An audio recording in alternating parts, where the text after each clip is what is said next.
morning. Good morning, ma'am. Good morning, ma'am. Good morning, ma'am. Good morning.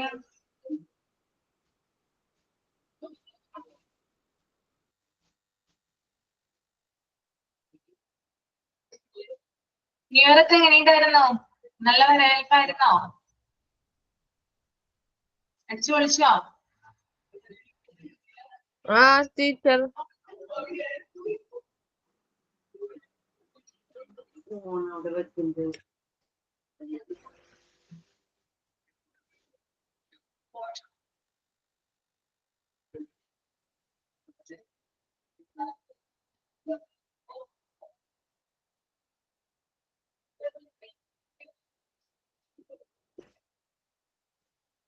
Good morning, miss. Good morning. അപ്പൊ കഴിഞ്ഞ ക്ലാസ്സില് നമ്മള് institutional പ്ലാനിങ്ങിനെ കുറിച്ചിട്ടായിരുന്നു പറഞ്ഞത്.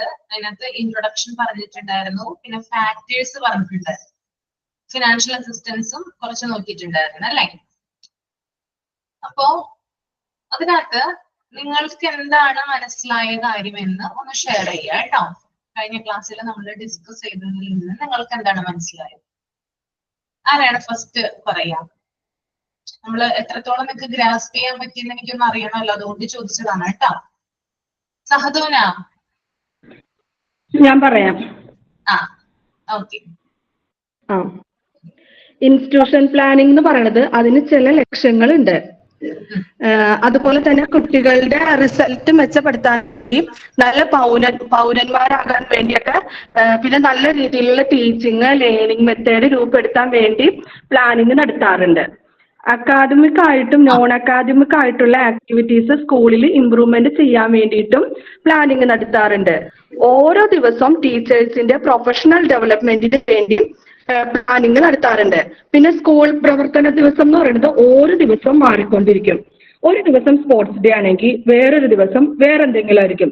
അങ്ങനെ സ്കൂളിന്റെ ഓരോ പ്രവർത്തനവും മാറിക്കൊണ്ടിരിക്കും. പിന്നെ സ്കൂളിന്റെ സാഹചര്യം അനുസരിച്ച് നമുക്ക് പ്ലാനിങ്ങിൽ മാറ്റം വരുത്താവുന്നതാണ്. പിന്നെ ഈ കാര്യങ്ങളൊക്കെ സ്കൂളിന്റെ ഡെവലപ്മെന്റിന് വേണ്ടിയുള്ളതാണ്. പിന്നെ സക്സസ്ഫുൾ പ്ലാനിങ് എന്നതുകൊണ്ട് ഉദ്ദേശിക്കുന്നത് ഒരു സ്കൂളിന് എന്ത് ജോലിയാണ് ചെയ്യേണ്ടതെന്നും എപ്പോഴാണ് ജോലി ചെയ്യേണ്ടതെന്നും എങ്ങനെയാണ് ജോലി ചെയ്യേണ്ടതെന്നും എവിടെയാണ് ചെയ്യേണ്ടതെന്നും ആരാണ് ചെയ്യേണ്ടതെന്നും എന്നീ കാര്യങ്ങൾ രൂപപ്പെടുത്തുന്നതാണ് ഇൻസ്റ്റിറ്റ്യൂഷണൽ പ്ലാനിംഗ് എന്ന് മറ്റേ സക്സസ്ഫുൾ പ്ലാനിംഗ് എന്ന് പറയുന്നത്. പിന്നെ ഫാക്ടേഴ്സ് ഇൻഫ്ലുവൻസ് പ്ലാനിംഗ് എന്ന് പറയുന്നത് ആദ്യം വന്നത് വർക്ക് ഫാക്ടറാണ്. അത് സ്കൂളിന്റെ ജോലി എളുപ്പമാണോ സങ്കീർണമാണോ എന്നത് ടൈം എപ്പോൾ വരുന്നു തുടർച്ചയായി വരുന്നുണ്ടോ എന്നൊക്കെ നോക്കാൻ വേണ്ടിയിട്ടാണത്. പിന്നെ കോസ്റ്റ് ഫാക്ടർ എന്ന് പറയുന്നത് ഒരു സ്കൂളിന് ആവശ്യമായിട്ടുള്ള സ്റ്റാഫുകൾക്ക് എന്തെല്ലാം ടാലന്റ് ഉണ്ടെന്ന് അറിയണതിനാണ്. എത്ര അധികം ടാലന്റ് ഉണ്ടെന്ന് അറിയണതിന് വേണ്ടിയിട്ട് അത് സ്റ്റുഡൻസിനും സമൂഹത്തിനും യൂസ്ഫുൾ ആണോ എന്ന് എങ്ങനെ യൂസ്ഫുൾ ആണെന്ന് അറിയണതിന് വേണ്ടിയിട്ട്. അതുപോലെ തന്നെ എക്യുപ്മെന്റ് ഫാക്ടർ, അതിനു മുമ്പ് ടൈം ഫാക്ടർ ഉണ്ട്. അതെന്ന് പറയുന്നത് ഈ പ്ലാനിങ് എത്ര നാൾ കൊണ്ട് നടപ്പിലാക്കാം എന്നുള്ളതാണ്. എത്ര നാൾ കൊണ്ട് ഈ പ്ലാനിങ് നമുക്ക് നടപ്പിലാക്കാൻ പറ്റും എന്ന് പറയുന്നത്. പിന്നെ ഉള്ളത് എക്യുപ്മെന്റ് ഫാക്ടർ ആണ്. അതെന്ന് പറയുന്നത് സ്കൂളിന്റെ നടത്തിപ്പിന് ആവശ്യമായിട്ടുള്ള സാധനങ്ങൾ, അഥവാ ബെഞ്ച്, ഡെസ്ക്, ചോക്ക്, ക്ലാസ് റൂമിലുള്ള ഉപകരണങ്ങള് എങ്ങനെയൊക്കെ വേണം, അതുപോലെ തന്നെ കുട്ടികളെ എത്ര സ്പേസിൽ നമുക്ക് ഇരുത്താം, ഇങ്ങനെയുള്ള കാര്യങ്ങളാണ് എക്യുപ്മെന്റ് ഫാക്ടേഴ്സിൽ വരണത്. പിന്നെ പറയുന്നത് ഫിനാൻഷ്യൽ അസിസ്റ്റന്റ് ആണ്. ഫിനാൻഷ്യൽ അസിസ്റ്റന്റ് എന്ന് പറയുന്നത് ഫീസ് പിരിക്കാനുള്ള ചുമതല അധ്യാപകർക്കാണ്. ഫിനാൻഷ്യൽ മാനേജ്മെന്റ് എന്നത് ഫീസ് പിരിക്കാനുള്ളതും പിന്നെ അധ്യാപകരെ ഏൽപ്പിക്കുന്നുണ്ടെങ്കിലും അതിന്റെ റെസ്പോൺസിബിലിറ്റി വന്നത് സ്കൂൾ ഹെഡിനാണ്. പിന്നെ കളക്ട് ചെയ്യുന്ന തുക സ്കൂളിന്റെ മെയിൻ്റനൻസ് വർക്ക്, അതുപോലെ തന്നെ ടീച്ചേഴ്സിന്റെ സാലറി, ക്ലാസ് റൂം എക്യുപ്മെന്റ്സ്, ബുക്സിന് എല്ലാം ഉപയോഗിക്കുന്നു. പിന്നെ സ്കൂളിന് ഫിനാൻഷ്യൽ പ്ലാനിംഗ് ഉണ്ട്. അതിന് ബഡ്ജറ്റ് എന്ന് പറയുന്നു. നമ്മൾ പ്രതീക്ഷിക്കുന്ന വരുമാനം, വരവ്, ചെലവ് കാൽക്കുലേറ്റ് ചെയ്യുന്ന രീതിയാണ് ഈ ബഡ്ജറ്റ് എന്ന് പറയുന്നത്. നമുക്ക് എവിടെ നിന്നാണ് റവന്യൂ വരുന്നത്, എവിടെയാണ് ചെലവ് വരുന്നത് എന്നതൊക്കെ ബഡ്ജറ്റ് തയ്യാറാക്കുമ്പോൾ മനസ്സിലാകും. അതുപോലെ തന്നെ അടുത്തത് financial responsibilities of the school head. അത് ഞാൻ വായിച്ചിട്ട് പറഞ്ഞാണ്, അത് ഞാൻ വായിച്ചു നോക്കാം മിസ് പറഞ്ഞായിരുന്നല്ലോ.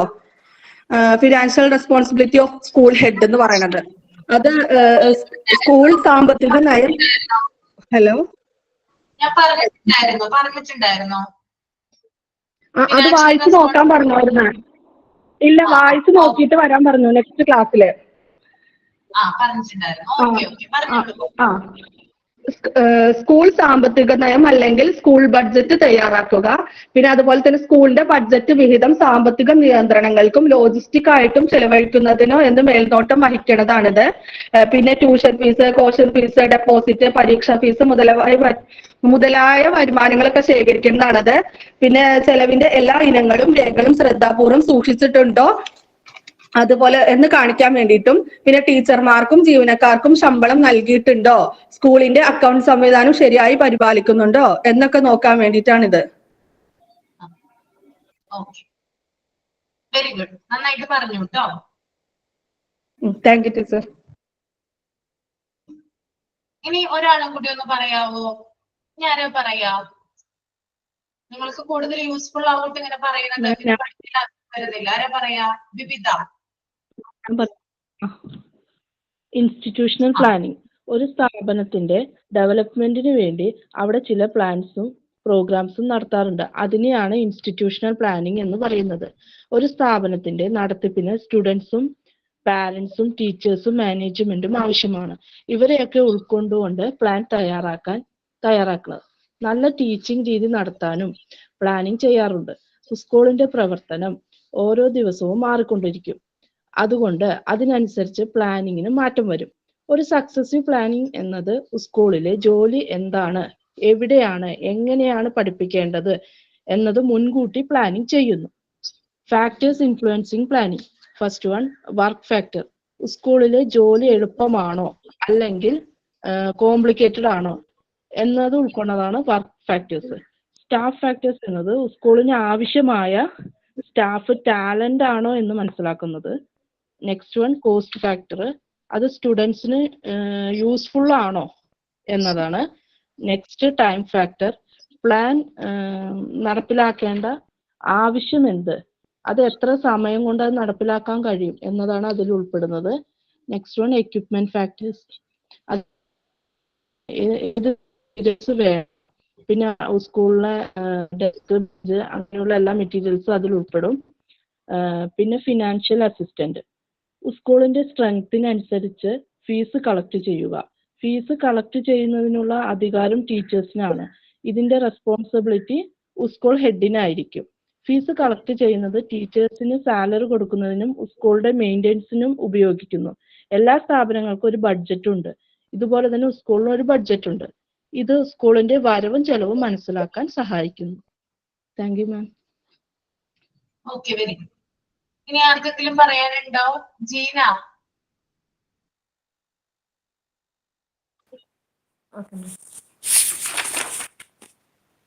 ഇൻസ്റ്റിറ്റ്യൂഷണൽ പ്ലാനിംഗ് എന്ന് പറയുന്നത് ഒരു സ്കൂളിന്റെ നടത്തിപ്പും അവിടുത്തെ റൂൾസ് എല്ലാം എങ്ങനെയാണ് എന്നുള്ളതിനെ കുറിച്ചുള്ള ഒരു കാര്യങ്ങളെല്ലാം തീരുമാനിക്കുകയും അതിനനുസരിച്ച് നടത്തിക്കൊണ്ടുപോവുകയും ചെയ്യുന്നതാണ് ഇൻസ്റ്റിറ്റ്യൂഷണൽ പ്ലാനിംഗ് എന്ന് പറയുന്നത്.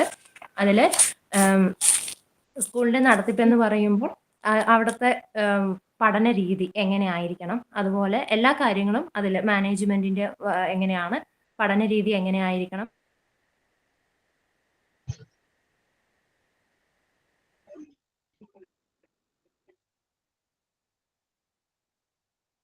കേൾക്കാൻ പറ്റുന്നില്ലല്ലോ.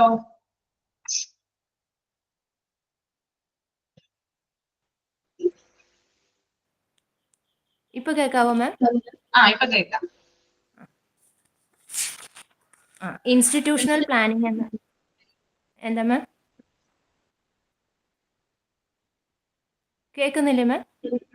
ഇപ്പൊ കേൾക്കുന്നുണ്ട്. Okay ma'am.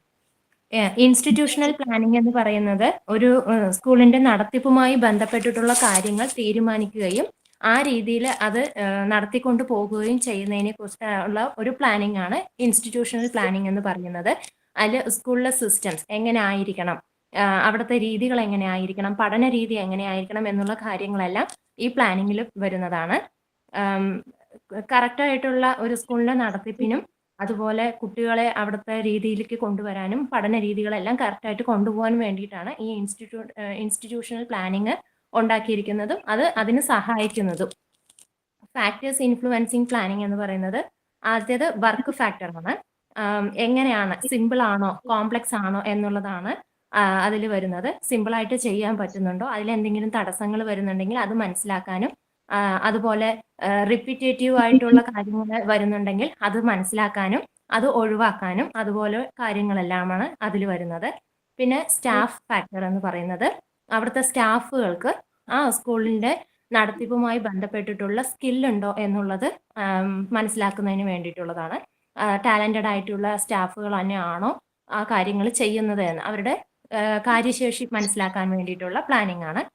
കോസ്റ്റ് ഫാക്ടർ എന്ന് പറയുന്നത്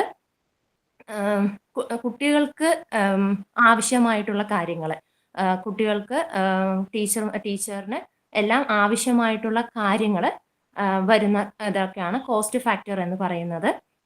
ടൈം ഫാക്ടർ എന്ന് പറയുന്നത് അർജൻസി ഓഫ് ദ പ്ലാൻ.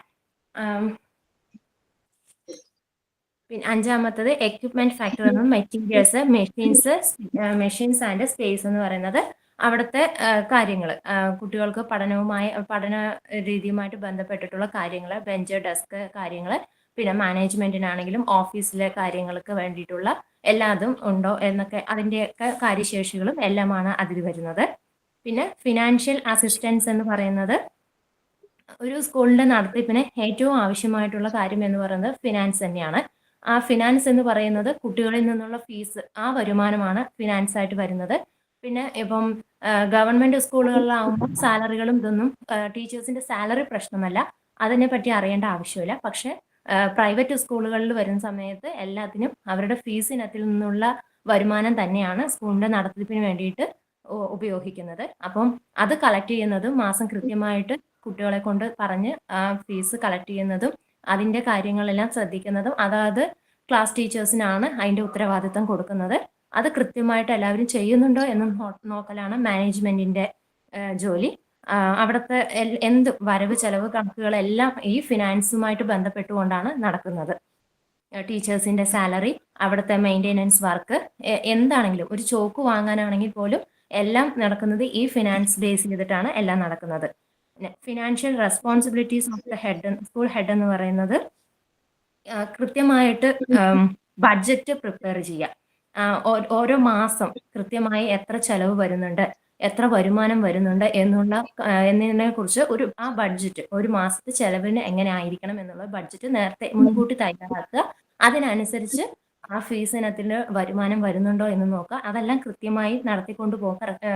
വരുമാനവും ചെലവും കൃത്യമായി സൂക്ഷിക്കുക, കണക്കുകൾ സൂക്ഷിക്കുക, അതിൻ്റെതൊക്കെ ചെയ്യലാണ് ഈ ഫിനാൻഷ്യൽ റെസ്പോൺസിബിലിറ്റീസിൽ വരുന്നത്. Okay, thank U, very good. Financial responsibility of the school head, അതിനെ കുറിച്ച് നോക്കിയിട്ട് വരാൻ പറഞ്ഞിട്ടുണ്ടായിരുന്നു. 2-3 പേരത് പറഞ്ഞു കൃത്യമായിട്ട്. ഒന്നുകൂടി ഒന്ന് പറയാം, നമുക്ക് നോക്കാം എന്തൊക്കെയാണ് നേരത്തെ വരുന്നത് കേട്ടോ. To prepare school finance, അതായത് the following are the major financial responsibilities of the school head. താഴെ പറയുന്ന കാര്യങ്ങളാണ് ഒരു സ്കൂൾ ഹെഡിന്റെ ഫിനാൻഷ്യൽ റെസ്പോൺസിബിലിറ്റി ആയിട്ട് വരുന്നത്. അതിനകത്ത് ആദ്യത്തെ point, to prepare school financial policy or school budget. എന്താണ്? അതായത് സ്കൂളിന്റെ സാമ്പത്തിക നയം അല്ലെങ്കിൽ സ്കൂൾ ബഡ്ജറ്റ് തയ്യാറാക്കുക. ഒരു സ്കൂളിന് ഒരു വർഷം, അതായത് ഇയർലി അവരുടെ എക്സ്പെൻസ്, റവന്യൂ ഇങ്ങനെയുള്ള കാര്യങ്ങളൊക്കെ കാൽക്കുലേറ്റ് ചെയ്ത് ബഡ്ജറ്റ് തയ്യാറാക്കുക എന്ന് പറയുന്നത് അവിടുത്തെ സ്കൂൾ ഹെഡിന്റെ എന്താണ് പ്രധാനപ്പെട്ട ജോലിയാണ്. രണ്ടാമത്തെ point, to supervise whether the allocation in the school budget are spent in accord with the financial regulation and logistics. School ബഡ്ജറ്റിലെ വിഹിതം സാമ്പത്തിക നിയന്ത്രണങ്ങൾക്കും ലോജിസ്റ്റിക്കിനും അനുസൃതമായി ചെലവഴിച്ചിട്ടുണ്ടോ എന്ന് മേൽനോട്ടം വഹിക്കുക. അതായത് ഈ ഒരു കൃത്യമായിട്ടുള്ള ഒരു എന്താ പറയാ, അവർക്ക് കൃത്യമായിട്ടുള്ള ഒരു പ്രോഫിറ്റ് ഒക്കെ ഉണ്ടാവുമല്ലോ സ്കൂളിന്റെ നടത്തിപ്പിലൂടെ, കൃത്യമായിട്ട് ക്യാഷിന്റെ മാനേജ്മെന്റ് കാര്യങ്ങളൊക്കെ ഉണ്ടാകും. അപ്പൊ അത് ആ വിഹിതം കറക്റ്റ് ആയിട്ട് ആ സ്കൂളിന്റെ കാര്യങ്ങൾക്ക് വേണ്ടിയിട്ട് നടപ്പിലാക്കിയിട്ടുണ്ടോ, അത് എടുത്തിട്ടുണ്ടോ എന്നിങ്ങനെയുള്ള കാര്യങ്ങൾ പരിശോധിക്കുന്നതിൽ ആരുടെ ഡ്യൂട്ടിയാണ്? സ്കൂൾ ഹെഡിന്റെ ഡ്യൂട്ടി ആയിട്ടാണ് വരുന്നത്. ഓക്കെ, ദെൻ മൂന്നാമത്തെ point, to collect earnings such as tuition fees, portion deposit, exam fees, uniform fees and so on. അതുപോലെ തന്നെ ചില കാര്യങ്ങൾ കളക്ട് ചെയ്യണം. എന്തൊക്കെ കാര്യങ്ങളാണ്? എങ്ങനെയാണ് നമുക്ക് വരുമാനം കിട്ടുന്നത്? അതായത് ട്യൂഷൻ ഫീസിലൂടെ, അതുപോലെ caution deposit, exam fees, uniform fees, അങ്ങനെയുള്ള പല കാര്യങ്ങളും എന്ത് ചെയ്യണം? കളക്ട് ചെയ്യാനായിട്ടുള്ള ഉത്തരവാദിത്വം സ്കൂൾ ഹെഡിനാണ് ഉള്ളത്. അത് അവര് ടീച്ചർമാരെ ഏൽപ്പിക്കുന്നു, ഡിവൈഡ് ചെയ്ത് കൊടുക്കുന്നു. അധികാരം അവർക്കാണ് ഡിവൈഡ് ചെയ്ത് കൊടുക്കുന്നത്. പക്ഷെ ഇതിന്റെ ഓർഡർ ഇടുന്നത് സ്കൂൾ ഹെഡാണ്. Okay. Then നാലാമത്തെ point, to see whether records are carefully kept for all time items of expense. അതുപോലെ തന്നെ ചെലവിന്റെ എല്ലാ ഇനങ്ങൾക്കും, അതായത് ചെലവ് ചെയ്യുന്ന തുകയുടെ എല്ലാ രേഖകളും സൂക്ഷിക്കേണ്ടത് ആരുടെ ഉത്തരവാദിത്വമാണ്? സ്കൂൾ ഹെഡിന്റെ ഉത്തരവാദിത്തമാണ്. നമുക്ക് വരുന്ന പണം, നമ്മൾ ചെലവാക്കുന്ന തുക, ഇതിനൊക്കെ കറക്റ്റ് ആയിട്ട് റെക്കോർഡുകൾ കീപ്പ് ചെയ്യണം അല്ലെ? കാരണം മാനേജ്മെന്റിന് ആവശ്യപ്പെട്ട് കഴിഞ്ഞാല് പ്രൂഫ് കാണിക്കേണ്ടതുണ്ട്. അതുകൊണ്ട് തന്നെ ഇതിന്റെ രേഖകൾ കറക്റ്റ് ആയിട്ട് സൂക്ഷിച്ചു വെക്കണം. അതും സ്കൂൾ ഹെഡിന്റെ റെസ്പോൺസിബിലിറ്റിയാണ്. To see whether payment are made to teachers, staff and others. അതുപോലെ തന്നെ അധ്യാപകർക്കും അവിടെയുള്ള മറ്റ് സ്റ്റാഫുകൾക്ക്, നോൺ ടീച്ചിങ് സ്റ്റാഫുകൾക്കൊക്കെ കറക്റ്റ് ആയിട്ട് ശമ്പളം നൽകിയിട്ടുണ്ടോ, സാലറി നൽകിയിട്ടുണ്ടോ എന്ന് ചെക്ക് ചെയ്യേണ്ടതും ഈ ഒരു ഹെഡിന്റെ ഉത്തരവാദിത്വമായിട്ടാണ് വരുന്നത്. Last one, to see whether a good system of accounting is correctly maintained in the school. Accounting സംവിധാനം അവിടെ ശരിയായിട്ട് പ്രവർത്തിക്കുന്നുണ്ടോ, പരിപാലിക്കുന്നുണ്ടോ? അതായത് സ്കൂളിന്റെ ചിട്ടയായിട്ടുള്ള ക്യാഷ് വരുമാനം, അതായത് എക്സ്പെൻസ്, റവന്യൂ, അങ്ങനെയുള്ള കാര്യങ്ങളൊക്കെ കൃത്യമായിട്ട് കാൽക്കുലേറ്റ് ചെയ്യുന്നുണ്ടോ? അതൊക്കെ അതിന്റെ രേഖകളൊക്കെ സൂക്ഷിക്കുന്നുണ്ടോ? അത് കറക്റ്റ് ആയിട്ടാണ് സ്കൂളിൽ പ്രവർത്തിച്ചു പോരുന്നത്? അങ്ങനെയുള്ള കാര്യങ്ങളൊക്കെ ചെക്ക് ചെയ്യുക. അതായത് ഇങ്ങനെയുള്ള കാര്യങ്ങളൊക്കെ ശ്രദ്ധിച്ചില്ലെങ്കിൽ സ്കൂളിന്റെ പ്രവർത്തനങ്ങളിൽ താളപ്പിഴകൾ വരാം, ക്രമക്കേടുകൾ വരാം. നമ്മൾ ന്യൂസിലൊക്കെ കാണാറില്ലേ, സ്കൂളിന്റെ തിരിമറി ചെയ്തു. ഇപ്പൊ തന്നെ എന്താണ് റീസെന്റ് ആയിട്ട് നമ്മൾ ഒരു നൃത്ത പരിപാടിനെ കുറിച്ച് നിങ്ങൾ കേട്ടിട്ടുണ്ടാവുമല്ലോ അല്ലെ? കേട്ടിട്ടില്ലേ? മൃദംഗം, പേര് മൃദംഗ പരിപാടി, അങ്ങനെ ഗിന്നസ് റെക്കോർഡിന് വേണ്ടി ദിവ്യ ഉണ്ണിയൊക്കെ വന്ന് പരിപാടി നടത്തിയത്. അതില് ശ്രീമാട്ടിക്കാര് 360 രൂപക്ക് സാരി കൊടുത്തത് ഈ സ്പോൺസർക്കാര് 1000 സംതിങ് രൂപയ്ക്ക് എല്ലാവർക്കും കൂടിയും കൊടുത്തു. അത് വലിയ വിവാദമായി. പിന്നെ ഉമാ തോമസ് വീണത്, അങ്ങനെ കുറെ കാര്യങ്ങൾ അവിടെ നടന്നു. ഇത്തരത്തിലുള്ള കാര്യങ്ങൾ, അതായത് ഇതിന്റെ രേഖകളും മറ്റൊക്കെ പുറത്തു വരുന്നത് ആ ഒരു ഇഷ്യൂ അവര് വീണതിന് ശേഷമാണ് ഈ ഒരു രേഖകളും മറ്റൊക്കെ പുറത്തു വരുന്നത്. എത്ര രൂപ അവര് എന്താ പറയാ ചെയ്തു എന്നൊക്കെയുള്ള രേഖകള്. അപ്പോ ഇത്തരത്തില് താളപ്പിഴകളൊക്കെ ഉണ്ടാകാതിരിക്കാൻ വേണ്ടിയിട്ട്, ക്രമക്കേടുകളും മറ്റൊക്കെ സ്കൂളുകളിൽ നടക്കാതിരിക്കാൻ വേണ്ടിയിട്ട് സ്കൂളിന്റെ അക്കൗണ്ടിംഗ് സംവിധാനം ശരിയായ രീതിയിൽ പ്രവർത്തിപ്പിക്കുക. ഇതൊക്കെ ആരുടെ ഡ്യൂട്ടിയാണ്? സ്കൂൾ ഹെഡിന്റെ ഡ്യൂട്ടിയാണ് കേട്ടോ. ഇത്രയും കാര്യങ്ങളാണ് ഡ്യൂട്ടീസ് ആയിട്ട് വരുന്നത്. പിന്നെ അതുപോലെ തന്നെ എന്താ പറയാ, താഴെ പറയുന്ന കാര്യങ്ങളിലൂടെ, അതായത് താഴെ പറയുന്ന രീതികളിലൂടെയാണ് സ്കൂളുകളുടെ ഫീസ് പിരിക്കുന്നത്. ഇപ്പൊ പല കാറ്റഗറി ഉണ്ട്, അത് നമുക്ക് നോക്കാം എന്തൊക്കെ രീതിയിലാണ് ഫീസ് പിരിക്കുന്നത്, എന്തൊക്കെ പേരുകളിലാണ് അത് അറിയപ്പെടുന്നത് നോക്കാം. ഫസ്റ്റ് വൺ ഓപ്പണിംഗ് ഫീസ് ആണ്. ഓപ്പണിംഗ് ഫീസിൽ എന്തൊക്കെയാ വരുന്നത്? അതായത് special fees, library fees opening ഫീസിൽ ഉൾപ്പെടുന്നതാണ്. അഡ്മിഷൻ ഫീസ്, കുട്ടികൾ അഡ്മിഷനായിട്ട് വേണ്ടി കൊടുക്കുന്ന ഫീസ്, അതുപോലെ ബുക്കുകളുടെയും നോട്ട്ബുക്കുകളുടെയും ഫീസ്, അതുപോലെ തന്നെ എന്താ പറയാ, ഇത് കളക്ട് ചെയ്യുന്നത് ഒരു അക്കാദമിക് ഇയർ സ്റ്റാർട്ട് ചെയ്യുന്ന ആ ഒരു സമയത്താണ് ഇത്തരത്തിലുള്ള ഫീസുകളൊക്കെ കളക്ട് ചെയ്യുന്നത്. എന്തൊക്കെയാണ്? ലൈബ്രറി ഫീസ്, അഡ്മിഷൻ ഫീസ്, അതുപോലെ ബുക്സിന്റെയും നോട്ട്ബുക്കിന്റെയും ഒക്കെ ഫീസുകള്, ഇതൊക്കെ ഓപ്പണിംഗ് ഫീസിലാണ് വരുന്നത്. ഓക്കെ, അപ്പൊ എക്സാമിന് ചോദിക്കാം ഓപ്പണിംഗ് ഫീസിൽ എന്തൊക്കെയാണ് ഇൻക്ലൂഡഡ് ആയിട്ടുള്ളത്, അല്ലെങ്കിൽ ഇൻക്ലൂഡഡ് അല്ലാത്തത് ഏതൊക്കെയാണെന്ന് ചോദിക്കാം. അപ്പൊ അത് നോക്കി വെക്കുക. നെക്സ്റ്റ് വൺ, ട്യൂഷൻ ഫീസ് അല്ലെങ്കിൽ മന്ത്ലി ഫീസ് എന്നാ പറയാ. This is not for the tuition she is taking out of the school hours.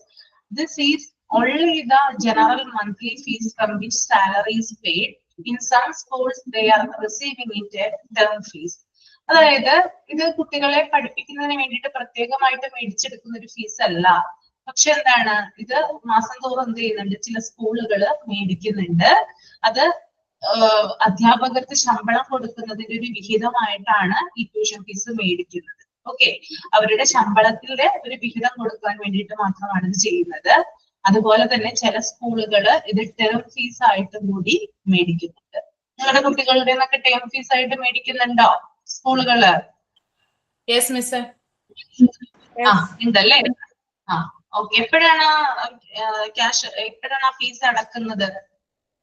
First ജൂണില്, പിന്നെ second term September, third term December. December അങ്ങനെയാണ് അടക്കുന്നത് അല്ലെ. അപ്പൊ അതിനെ നമ്മള് ട്യൂഷൻ ഫീസ് അല്ലെങ്കിൽ മന്ത്ലി ഫീസ് എന്നാ പറയാ. എന്താ അഖില പറയാനുള്ളേ? അഖില ആ മേടിക്കുന്നുണ്ടോ കുട്ടികളുടെ അടുത്തുനിന്ന്? ഉണ്ട്, 3 ടേം ആയിട്ട് മേടിക്കുന്നുണ്ട്. ഫസ്റ്റ് സ്കൂൾ സ്റ്റാർട്ട് ചെയ്ത സമയത്ത് ജൂണിൽ തന്നെ അക്കാദമിക് ഇയർ തുടങ്ങുന്ന സമയത്ത് തന്നെ മേടിക്കുന്നുണ്ട്. പിന്നെ നമ്മുടെ സെക്കൻഡ് ടേം എക്സാമിന്റെ ആ ഒരു സമയത്ത് സെപ്റ്റംബർ ക്ലാസ് തുറന്നിട്ട് പോകുന്ന, വെക്കേഷൻ കഴിഞ്ഞിട്ട് പോകുന്ന സമയത്ത്, അതിന് ലാസ്റ്റ് ടേം ഡിസംബർ ജനുവരി ആ സമയത്ത്. അപ്പൊ 2 ഫീസുകൾ പറഞ്ഞു. ഓപ്പണിംഗ് ഫീസ് പറഞ്ഞു, ട്യൂഷൻ ഫീസ് പറഞ്ഞു. ഓപ്പണിംഗ് ഫീസ് എന്ന് പറഞ്ഞിട്ടേ ഇപ്പൊ ചില സ്കൂളുകളിൽ കോ കരിക്കുലർ ആക്ടിവിറ്റീസ് ഒക്കെ സ്റ്റാർട്ട് ചെയ്യൂലോ. അപ്പോൾ ആ സ്റ്റാർട്ട് ചെയ്യുന്ന സമയത്ത് ഇടയ്ക്കിടയ്ക്ക് ഇങ്ങനെ ഫീസ് വാങ്ങിക്കുമ്പോൾ ചില പേരൻസ് ഒക്കെ ഇങ്ങനെ ഭയങ്കരമായിട്ട് റഫായി പെരുമാറും. കാരണം ഇടയ്ക്കിടയ്ക്ക് ഓരോ ഇത്ര രൂപ, 2000 രൂപ അങ്ങനെയൊക്കെ പറയുമ്പോൾ എല്ലാ പേരൻസിനും അത് അക്സെപ്റ്റ് ചെയ്യാൻ പറ്റില്ല. അപ്പൊ അതിന് പകരമായിട്ട് ചില സ്കൂളുകൾ ഓപ്പണിംഗ് ഫീസിൽ ഈ അഡ്മിഷൻ ഫീസിൽ തന്നെ ഇതെല്ലാം ഇൻക്ലൂഡ് ചെയ്തിട്ട് വാങ്ങിക്കുന്നുണ്ട്. വാങ്ങിക്കുന്നുണ്ട്. ഓരോ കൊല്ലം തോറും ആക്ടിവിറ്റീസ് ഒക്കെ കൂടുമ്പോൾ അതിന്റെ അനുസരിച്ചിട്ടുള്ള ഫീസും കാര്യങ്ങളൊക്കെ ആ ആക്ടിവിറ്റി പഠിപ്പിക്കാൻ വരുന്ന സാർമാർക്കും ഒക്കെ കൊടുക്കണ്ടേ. അപ്പൊ അതിനും കൂടി ആക്കിയിട്ട്, അതുപോലെ അതിന്റെ പ്രോപ്പർട്ടീസിനും എല്ലാം കൂടി ഇൻക്ലൂഡ് ചെയ്തിട്ട് fees വാങ്ങിക്കുന്നുണ്ട്.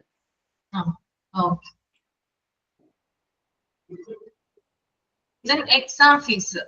To meet the question paper printing cost and answer paper, thread and other needs, many of the schools collect these fees are called exam fees. In total for all the exam together or separately for quarterly, half yearly and annual. Exam fees എന്ന് പറഞ്ഞാൽ അറിയാലോ, അതായത് question paper അച്ചടിക്കുന്നതിന്റെ ചെലവിന് വേണ്ടിയിട്ട്. Question paper അച്ചടിക്കുക എന്ന് പറഞ്ഞാൽ നിസ്സാരപ്പെട്ട കാര്യമല്ല. നമ്മൾ പൈസ കൊടുക്കണം അല്ലെ. പ്രിന്റിംഗ് സെഷനിൽ പൈസ കൊടുക്കേണ്ട വരും.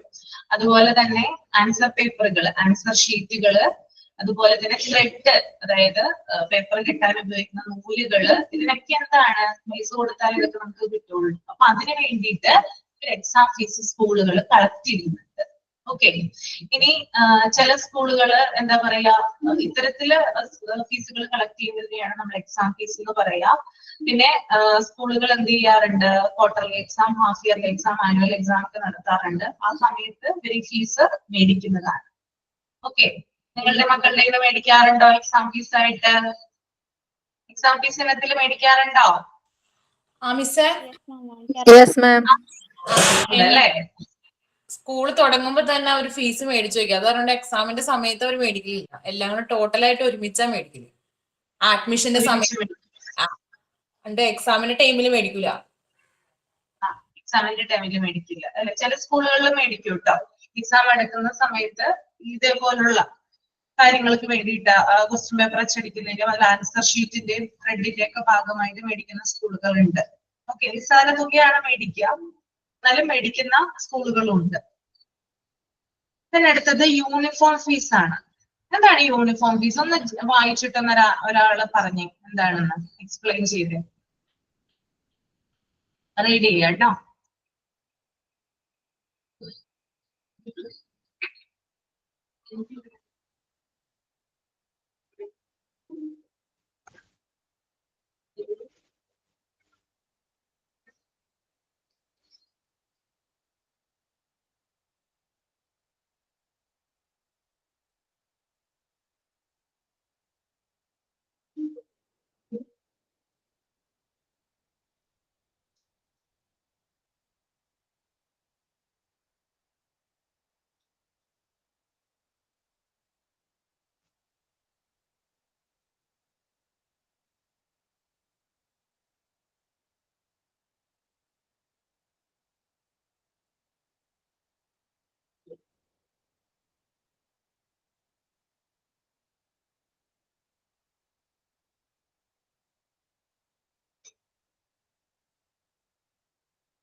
എന്താണ് മനസ്സിലായത്?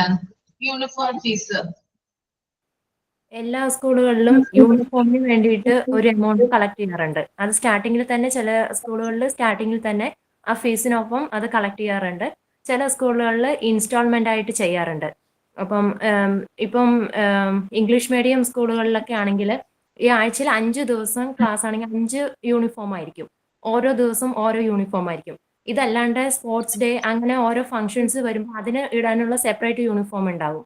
അപ്പൊ ഇതെല്ലാം അവര് സ്കൂൾ സ്റ്റാർട്ട് ചെയ്യുന്ന സമയത്ത് തന്നെ ഒരുമിച്ച് ഫീസിന്റെ കൂടെ ഈടാക്കാറുണ്ട്. ചിലതിൽ ഇൻസ്റ്റാൾമെന്റ് ആയിട്ട് അവർ വാങ്ങിക്കാറുണ്ട്. പിന്നെ ബെൽറ്റ്, ബാഡ്ജ്, അതുപോലെ ഷൂസ് എല്ലാത്തിനുള്ള ഫീസ് ഇത് കളക്ട് ചെയ്യാറുണ്ട്. അല്ലേ? ഓക്കെ, ശരിയാണ് പറഞ്ഞത് കേട്ടോ. ചില സ്കൂളുകൾ ആദ്യമേ തന്നെ ഇത് മേടിച്ചു വെക്കാറുണ്ട് യൂണിഫോം ഫീസ് എന്ന രീതിയിൽ. പിന്നെ ചിലർ ഇൻസ്റ്റാൾമെന്റ് ആയിട്ട് ഇതിനുള്ളൊരു അടയ്ക്കാനുള്ള ഒരു അവസരം കൊടുക്കാറുണ്ട്. പിന്നെ ബെൽറ്റ്, അതുപോലെ ഷൂസ്, ഇതൊക്കെ എന്താണ് ഇതിനകത്ത് വരുന്നതാണ്. സെപ്പറേറ്റ്ലി ആയിട്ട് അവരുടെ ഇതൊക്കെ ഇതിനകത്ത് ഉൾപ്പെടുത്തി മേടിക്കുന്നതാണ്. അപ്പോ ഇത്തരത്തിലാണ് എന്ത് ചെയ്യുക, സ്കൂളുകള് പാരന്റ്സിൽ നിന്ന് അല്ലെങ്കിൽ കുട്ടികളിൽ നിന്ന് ഫീസ് കളക്ട് ചെയ്യുക. അപ്പൊ 4 തരത്തിൽ നമ്മളിപ്പോ പറഞ്ഞല്ലേ. ഓപ്പണിംഗ് ഫീസ് ഉണ്ട്, ട്യൂഷൻ ഫീസ് ഉണ്ട്, എക്സാം ഫീ ഉണ്ട്, യൂണിഫോം ഫീസ് ഉണ്ട്. ക്ലിയർ ആണോ? 4 ഫീസും ക്ലിയർ ആണോ? Yes ma'am. സ്കൂൾ ഹെഡിന്റെ റെസ്പോൺസിബിലിറ്റി എന്തൊക്കെയാണെന്ന് മനസ്സിലായല്ലോ? അത് മനസ്സിലായെന്നൊക്കെ വിചാരിക്കുന്നു കേട്ടോ. ഇനി നമുക്ക് ടൂറിലോട്ട് പോവാം. സ്കൂളുകള് ചില ടൂറുകൾ നടത്താറുണ്ട്. നിങ്ങൾ പോയിട്ടുണ്ടല്ലോ, സ്കൂളിൽ നിന്ന് ടൂർ പോയിട്ടുണ്ടല്ലോ, ഇല്ലേ?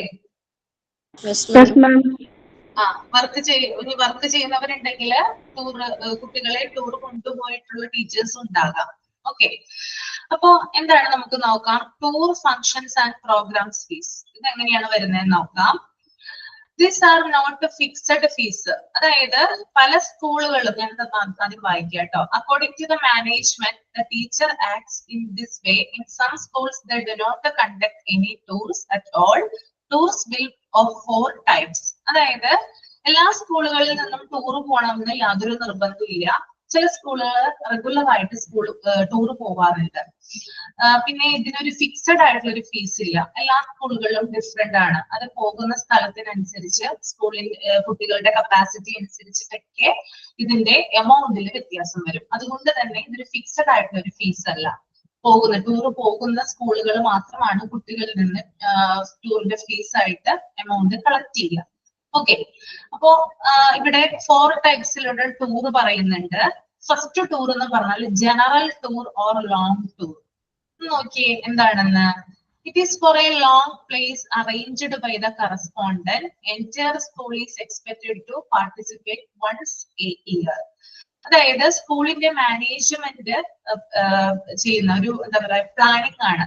കുട്ടികളെ കുറച്ച്, അതായത് അവരുടെ അക്കാദമിക് ആയിട്ടുള്ള ആ ഒരു ഏരിയയിൽ നിന്നൊക്കെ കുറച്ച് റെസ്റ്റിന് വേണ്ടിയിട്ട്, കുറച്ച് വിശ്രമത്തിന് വേണ്ടിയിട്ട് കുട്ടികളെ വിനോദത്തിനായിട്ട് എന്ത് ചെയ്യും, ചില പ്ലേസുകളിൽ കൊണ്ടുപോകും.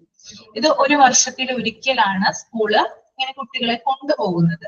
അപ്പോ മാനേജ്മെന്റ് ആണ് അത് പ്ലാൻ ചെയ്യുന്നതും അത് നടത്തിപ്പിന്റെ കാര്യങ്ങളൊക്കെ ഹെഡിനെയും ടീച്ചേഴ്സിനെയും ഏൽപ്പിക്കുന്നത്.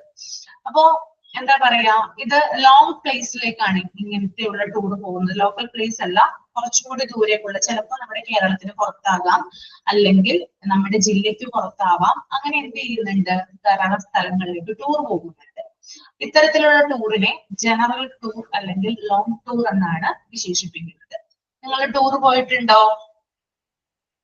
ലോങ് ടൂർ പോയിട്ടുണ്ടോ സ്കൂളിൽ നിന്ന്?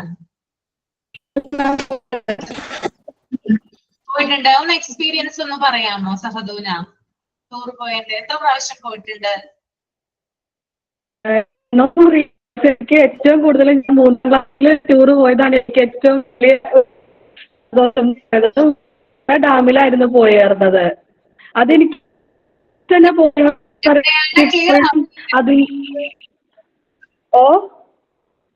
ക്ലിയർ ആവുന്നില്ല, മുറിഞ്ഞു പോകുന്ന പോലെ. ഇവിടെ റേഞ്ച്. ഞാന് 3ാം ക്ലാസ്സിൽ പോയ ടൂറാണെങ്കിൽ എനിക്ക് എന്റെ മനസ്സിൽ ഇപ്പോഴും തങ്ങി നിൽക്കുന്നത്. അതെനിക്ക് മറക്കാൻ പറ്റില്ല. മലമ്പുഴയായിരുന്നു അന്ന് പോയിരുന്നത്. അതെനിക്ക് ഇപ്പോഴും ഇഷ്ടമാണ് ആ പോയ ടൂർ. ഞാൻ ഒരുപാട് പോയിട്ടുണ്ടെങ്കിലും എനിക്ക് ഏറ്റവും ഇഷ്ടം അതാണ്. എങ്ങനെയുണ്ടായിരുന്നു എക്സ്പീരിയൻസ് ഒക്കെ? ഭയങ്കര സന്തോഷമായിരുന്നു അവിടെ പോയി വന്നപ്പോ അല്ലേ? ഭയങ്കര സന്തോഷമായിരുന്നു. ആദ്യമായിട്ട് കാണുന്ന സ്ഥലങ്ങളാണല്ലോ. അപ്പൊ നമുക്ക് അതൊക്കെ 3ാം ക്ലാസ്സിലാണല്ലോ ആയിട്ടുള്ളൂ. പക്ഷെ അത് ഇപ്പോഴും കണ്ണിന്റെ മുമ്പിൽ ഇത് മാഞ്ഞിട്ടില്ല. അതുപോലെ രസമായിരുന്നു. ഓക്കെ. പിന്നെ വേറെ ആരൊക്കെയാണ് ടൂർ പോയിട്ടുള്ളത്? എക്സ്പീരിയൻസ് ഒന്ന് പറഞ്ഞു. ഏത് പ്ലേസിലേക്കാണ് പോയത്? എന്തായിരുന്നു നിങ്ങളുടെ എക്സ്പീരിയൻസ്?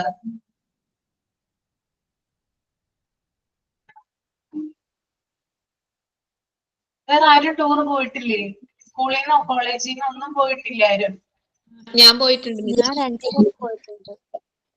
പോയിട്ടില്ല. ഡിഗ്രിക്ക് പഠിക്കുമ്പം മൂന്നാറ് ടൂർ പോയിട്ടുണ്ട്. മൂന്നാറ്. പക്ഷെ ബസ്സിൽ യാത്ര ചെയ്യണത് എനിക്ക് ഒട്ടും പറ്റൂല. ഛർദിക്കുന്ന ആളായതുകൊണ്ട് ഒന്നും എൻജോയ് ചെയ്തില്ല. കഷ്ടമായി പോയല്ലേ? ഞാൻ 2 വർഷം പോയിട്ടുണ്ട്. 7ാം ക്ലാസ്സിൽ നിന്നും +2ന്നും. 7ന്ന് പോയിപ്പോയെന്ന് പറഞ്ഞ വീട്ടിൽ നിന്ന് വിടാൻ കുറച്ച് പ്രയാസമായിരുന്നു. എന്നിട്ട് സാറുമാരൊക്കെ വീട്ടിൽ വിളിച്ച് അങ്ങനെ സമ്മതിപ്പിച്ച് കൊണ്ടുപോയതാ. നല്ല രസമായിരുന്നു. അതൊക്കെ ഇപ്പോഴും മായാതെ കിടക്കുന്ന ഓർമ്മ. ഭയങ്കര ഇപ്പോഴും അത് നമ്മൾ മിസ് ചെയ്യുന്ന ഒരു കാലം. +2ലെ ടൂർ അതുപോലെയായിരുന്നു. എല്ലാവരോടും കൂടി അടിച്ച് പൊളിച്ച് നമ്മുടെ ആ ഒരു ബെസ്റ്റ് ഫ്രണ്ട് ഗ്യാങ് ഫുള്ള് ആ ടൂറിലുള്ളതുകൊണ്ടും എല്ലാം കൊണ്ടും അടിപൊളിയായിരുന്നു. ഇപ്പോഴും ഭയങ്കരമായിട്ട് മിസ് ചെയ്യുന്ന ഒരു സംഭവം അത്. നമ്മളിപ്പോ ഫാമിലി ആയിട്ടൊക്കെ പല സ്ഥലത്തൊക്കെ പോകുന്നുണ്ടെങ്കിലും നമ്മുടെ സ്കൂൾ കാലഘട്ടത്തില് നമ്മൾ എവിടെയെങ്കിലും പോയിട്ടുണ്ടെങ്കിൽ അത് നമ്മൾക്ക് മായാത്ത ഓർമ്മയായിട്ട് കിടക്കും അല്ലെ? ഒരിക്കലും. കാരണം അതിൽ നിന്ന് നമുക്ക് എക്സ്പീരിയൻസ് ചെയ്തിട്ടുള്ള ആ ഒരു കാര്യങ്ങൾ ഒരിക്കലും നമ്മൾക്ക് എവിടെയും കിട്ടിയിട്ടുണ്ടാവില്ല. അതല്ലേ ഡിഫറൻസ്? ആണോ? അപ്പോൾ നമ്മൾ ടൂർ പോകുന്നുണ്ടാകും, പക്ഷെ ആ ഒരു എക്സ്പീരിയൻസ് നമുക്ക് തിരിച്ചു കിട്ടില്ല. അതാണ് അതിന്റെ ഒരു പ്രത്യേകത. ആ ഒരു കാലം എപ്പോഴും ഫ്രണ്ട്സിന്റെ കൂടെ പോവാന്ന് പറയണത് തന്നെ പ്രത്യേക ഒരു രസം. പിന്നെ നമുക്ക് ഇഷ്ടപ്പെട്ട ടീച്ചേഴ്സ്, പിന്നെ നമുക്ക് പേടിയുള്ള ടീച്ചേഴ്സ് ആയിട്ട് നമ്മൾ അപ്പോഴായിരിക്കും കമ്പനി ആവണത്.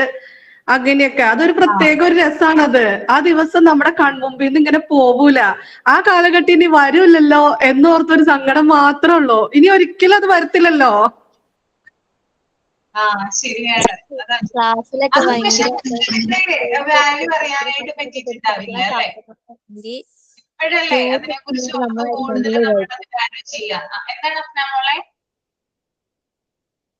ക്ലാസ് ടൈമിൽ ഭയങ്കര ബലം പിടിച്ചിരിക്കുന്ന സാർമാരൊക്കെ ടൂറിന് വന്നു കഴിയുമ്പോ പഞ്ചപാവങ്ങളാന്ന് പറയുന്നതൊക്കെ അപ്പോഴായിരിക്കും നമ്മുടെ കൂടെ കൂടി. അത് ശരിയാണ്.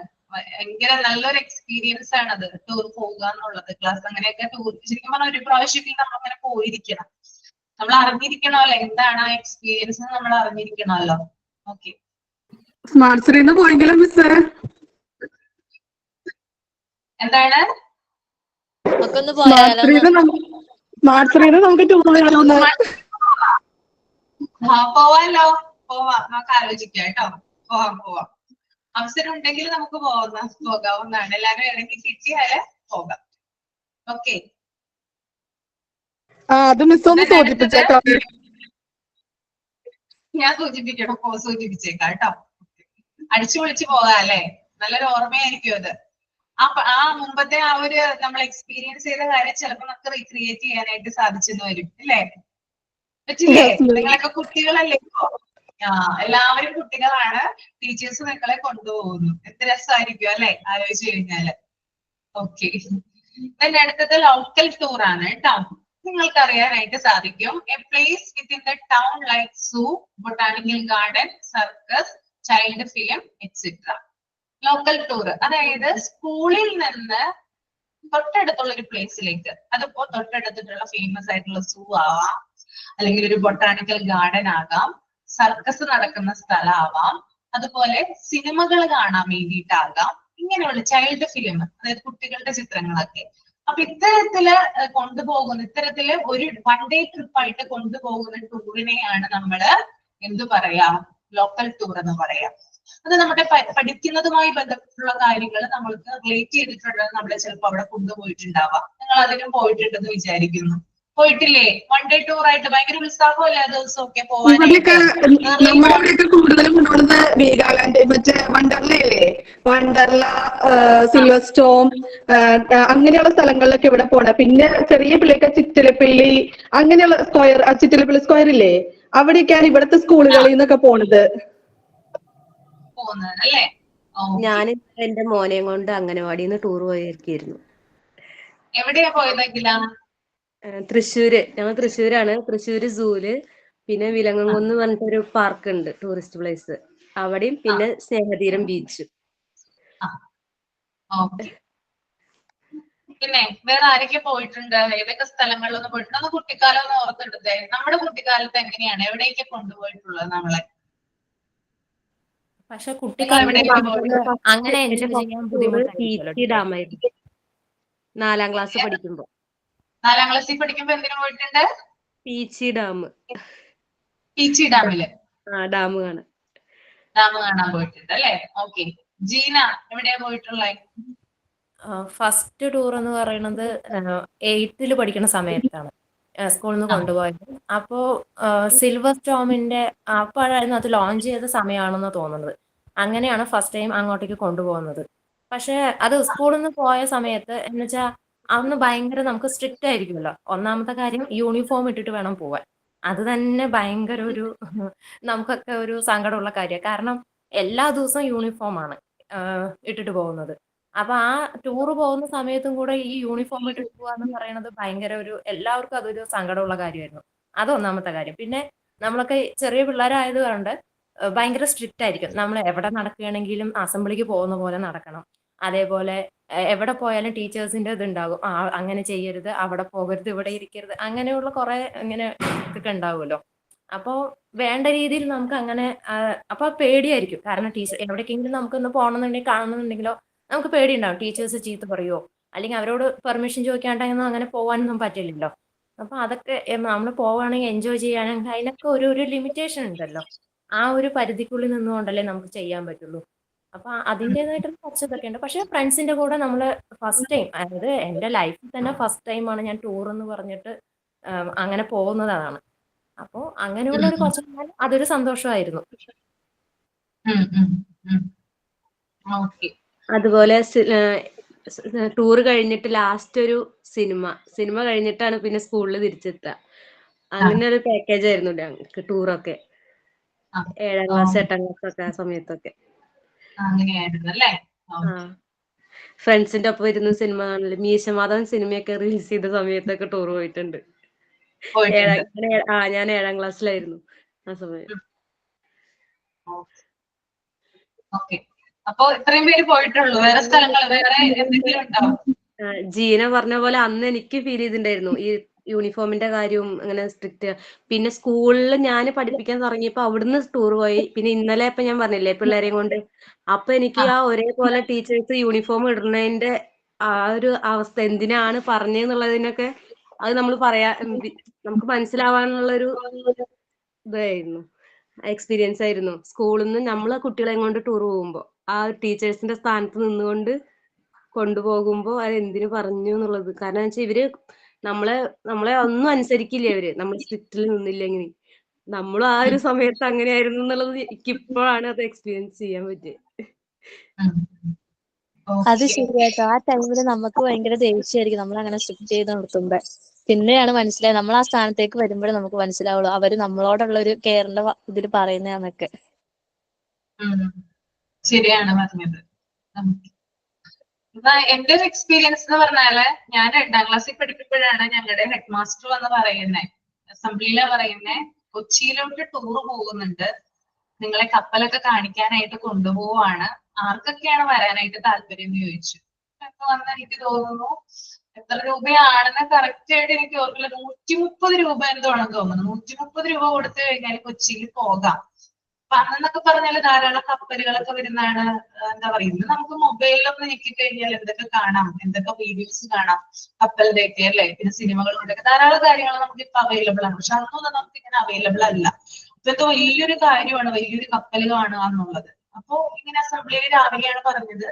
ഞാൻ വീട്ടിൽ വെച്ചെന്ന് പറഞ്ഞു, അമ്മനോട് പറഞ്ഞു ഇങ്ങനെ പോണുന്നുണ്ട്, അമ്മ എനിക്ക് പൈസ തരുമോ, എനിക്ക് പോകണമെന്ന് ആഗ്രഹമുണ്ട്, കപ്പല് കാണാനാണ്, കൊച്ചിയിലാണ് എന്ന് പറഞ്ഞു. അപ്പൊ അമ്മ പറഞ്ഞു എന്നാ പൊയ്ക്കോന്ന് പറഞ്ഞു. ഭയങ്കര സന്തോഷം, ആദ്യമായിട്ട് ഒരു സ്ഥലത്തേക്ക് പോവാൻ പോകുന്നത്.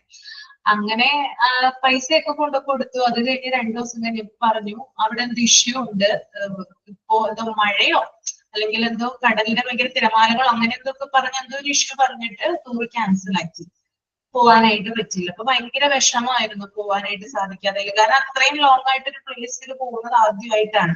കൊച്ചിയിൽ എന്നൊക്കെ പറഞ്ഞാൽ കുറച്ചുകൂടി ഇത്തിരി ദൂരമാണല്ലോ, പിന്നെ വലിയൊരു സിറ്റി ഒക്കെയാണ്. അപ്പൊ അതൊക്കെ ഒന്ന് കാണാമെന്ന് വിചാരിച്ചിട്ടായിരുന്നു. പക്ഷെ ആ മോഹം അതോടുകൂടി എന്താ പറയാ ക്യാൻസൽ ആയിപ്പോയി.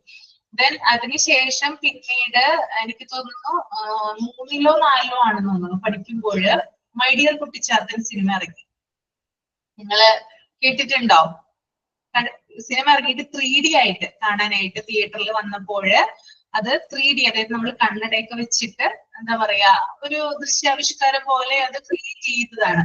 എത്ര പേര് പോയിട്ടുണ്ട് ആ സിനിമ കാണാനായിട്ട്? അങ്ങനെ ആരെങ്കിലും പോയിട്ടുണ്ടോ? മൈ ഡിയർ കുട്ടിച്ചാത്തൻ പോയിട്ടുണ്ട് അല്ലേ?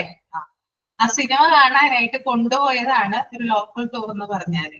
അപ്പൊ അന്ന് ഇതുപോലെ തന്നെ ട്രക്കറിലാണ് കൊണ്ടുപോയത്. ജീപ്പില്ലേ, പഴയ തരം ജീപ്പ് ഉണ്ടല്ലോ ട്രക്കർ, അതിനകത്തൊക്കെയാണ് കുട്ടികളെ വലിച്ചിട്ട് കൊണ്ടുപോവുക. 2 ജീപ്പൊക്കെ, 2 അല്ല എനിക്ക് തോന്നുന്നു ട്രിപ്പ് അടിക്കും. ഒരു ജീപ്പ് തന്നെ തൊട്ടടുത്തുള്ള തിയേറ്ററിലാണ് കൊണ്ടുപോകുക. അപ്പൊ ട്രിപ്പ് അടിച്ചിട്ടാണ് എന്ത് ചെയ്യുക കൊണ്ടുപോയിട്ടുള്ളത്. അത് നല്ലൊരു എക്സ്പീരിയൻസ് ആയിരുന്നു. അങ്ങനെ കണ്ണടൊക്കെ വെച്ച് കണ്ടത് നല്ലൊരു എക്സ്പീരിയൻസ് ആയിട്ട് ഇപ്പോഴും മനസ്സിലുണ്ട്. അതാണ് ഒരു ടൂർ പോയത്. പിന്നെ ഒരു ടൂർ പോയത് എന്ന് വെച്ചാല് ഡിഗ്രിക്ക് പഠിക്കുമ്പോഴാണ് പിന്നെ ഒരു ടൂറിന് പോകുന്നത്. അത് ഇവിടെ എന്താ പറയാ മൈസൂർ, കൊടക്, ആ 2 സ്ഥലങ്ങളിലായിട്ടാണ് 4 ദിവസത്തെ ട്രിപ്പായിട്ടാണ് പോയത്. അതും മറക്കാനാകാത്ത ഒരു അനുഭവമാണ്. അപ്പൊ എന്റെ ജീവിതത്തിൽ ആകെ പോയിട്ടുള്ള 2 സ്ഥലങ്ങളൊന്ന് മൈ ഡിയർ കുട്ടിച്ചാത്തൻ സിനിമയ്ക്കും രണ്ടാമത്തത് ഈ ടൂറിനുമാണ്. വേറൊരു സ്ഥലത്ത് ഞാൻ പോയിട്ടില്ല, ഇപ്പോഴും പോയിട്ടില്ല കേട്ടോ. പിന്നെ ട്രാവൽ ചെയ്യാറുണ്ട് ധാരാളം സ്ഥലങ്ങളിൽ, പുറത്തോട്ടൊക്കെ പോവാറുണ്ട്, ടൂറായിട്ടൊന്നും പോയിട്ടില്ല. ഓക്കെ, അപ്പൊ എന്റെ ഒരു എക്സ്പീരിയൻസ് ഞാൻ ഷെയർ ചെയ്തു. ഞാനും പോയിട്ടുണ്ട് മാഡം. ഞാനും കൊച്ചിയില് സാഗര റാണി എന്ന് പറയുന്ന ഒരു കപ്പൽ ഇറങ്ങിയായിരുന്നു. അപ്പോ ഞങ്ങളുടെ സ്കൂളിൽ നിന്ന് കൊണ്ടുപോയായിരുന്നു കൊച്ചി സാഗര റാണി എന്ന് പറഞ്ഞ ഒരു കപ്പലില്. അതിപ്പോഴും എനിക്ക് അത് നല്ല രസം. അപ്പൊ അവര് നമുക്ക് ഓടിക്കാനൊക്കെ തരും, അവരുടെ ആ ഇതില്ലേ. പിന്നെ പാട്ടോടാൻ മെയ്ക്ക് ഉണ്ടായില്ലേ, അങ്ങനെയൊക്കെ അടിപൊളിയായിരുന്നു. ഇപ്പൊ മിസ് പറഞ്ഞപ്പോഴേ ഞാൻ പോയിട്ടുണ്ടല്ലോ അങ്ങനെയൊന്നും ഓർത്തത്. പോയിട്ടുണ്ടല്ലേ? പക്ഷെ എനിക്ക് പോകാൻ പറ്റിയില്ല, അത് ക്യാൻസൽ ചെയ്ത് കളഞ്ഞു, അതുകൊണ്ട് പോകാൻ പറ്റിയില്ല. ഇപ്പോഴും എനിക്ക് ഓർമ്മയുണ്ട്. അതുപോലെ ഇപ്പോഴും എന്നെ വീട്ടുകാര് അമ്മയൊക്കെ പറഞ്ഞ് ഇപ്പോഴും കളിയാക്കണത്. ഞങ്ങൾ ഇതുപോലെ കൊച്ചിയിൽ എറണാകുളത്ത് തന്നെ വന്നു ഒരു ബ്രെഡ് ഉണ്ടാക്കുന്ന ഒരു കമ്പനിയിലേക്ക് കൊണ്ടുപോയിണ്ടായിരുന്നു. അപ്പൊ നമുക്ക് പോക്കറ്റ് മണി വീട്ടിൽ നിന്ന് തരൂല, എന്തെങ്കിലും വാങ്ങിക്കണം അങ്ങനെയൊക്കെ പറഞ്ഞിട്ട്. അപ്പൊ ഈ ബ്രെഡ്, ഫ്രഷ് ആയിട്ടുള്ള ബ്രെഡ് ഞാൻ വാങ്ങിക്കൊണ്ടു. പക്ഷെ ബ്രെഡ് അന്ന് അതെനിക്ക് എന്തോ വലിയൊരു സംഭവം വാങ്ങിക്കൊടുന്ന പോലെ. എന്നിട്ട് ഞാനത് എല്ലാവർക്കും എന്തോ അമൂല്യമായിട്ടുള്ള സാധനം പോലെ എല്ലാവർക്കും മുറിച്ച് കൊടുക്കലും. അത് ഞാൻ വാങ്ങിയത് എനിക്ക് മാത്രം അവകാശപ്പെട്ട് ഞാൻ വാങ്ങിക്കൊടുന്ന സാധനമാണ്, എല്ലാവരും എത്തിക്കണം, അങ്ങനെയൊക്കെയുള്ള ഒരു ഇതായിരുന്നു. ഗൾഫിൽ നിന്ന് പെട്ടി തുറക്കില്ലേ എന്ന പോലെ ഒരു ബ്രെഡ് കഷ്ണാണ്. അതായത് ഇപ്പോഴും എന്നെ വീട്ടിൽ മോഡേൺ ബ്രെഡ് ആണോ അഖില? മോഡേൺ ബ്രെഡ് കൊച്ചിയിലുള്ള അതന്നെ അതന്നെ. അതുപോലെ ഡിഗ്രിക്ക് പഠിക്കുമ്പോ പോയത് ഹൊഗനക്കൽ, അവിടെയൊക്കെ ആയിരുന്നു. ഹൊഗനക്കൽ അല്ലേ? ആ ഹൊഗനക്കൽ തമിഴ്നാട്. അവിടെ കോയമ്പത്തൂർ അങ്ങനെ അവിടെ തമിഴ്നാട്. പോണ്ടിച്ചേരി വെള്ളച്ചാട്ടം ഇല്ലേ അവിടെ? നമ്മുടെ നരൻ സിനിമയൊക്കെ. പിന്നെ പോണ്ടിച്ചേരിയോ? പോണ്ടിച്ചേരി. പോണ്ടിച്ചേരി പോയി അല്ലേ?